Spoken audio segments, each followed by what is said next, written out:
जिसके सींग टूटे हुए हो, उसकी कुर्बानी जड़ से ना हो, ठीक है, आधे से ज्यादा ऐसा उनका ना हो। तो अगर सींग के ऊपर खौल हो नहीं, पता तरह से सींग ना हो या आधे से ज्यादा टूटे हो, तो उसकी कुर्बानी नहीं लग सकती।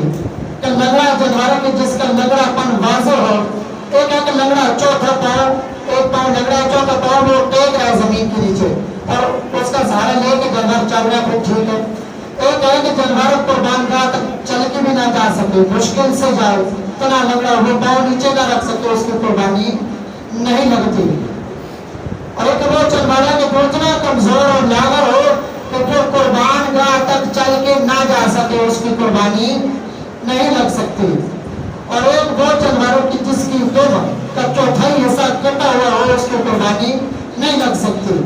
बकरी और भेड़ में अगर उनका एक थन सिरे से ज़ाया हो चुका हो तो उनकी कुर्बानी नहीं लगेगी।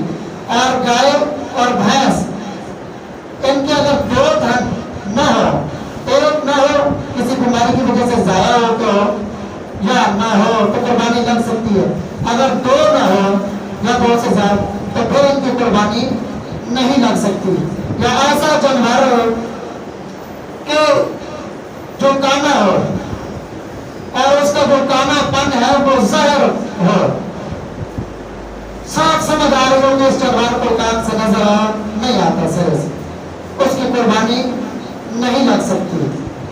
या ऐसा लागर जानवर जो बहुत ज्यादा कमजोर हो, यानी बुढ़ापे की वजह से उसके दांत गिर गए हो, हड्डियों का हार हो, आसान हड्डियों का हार हो, उसकी कुर्बानी नहीं लग सकती।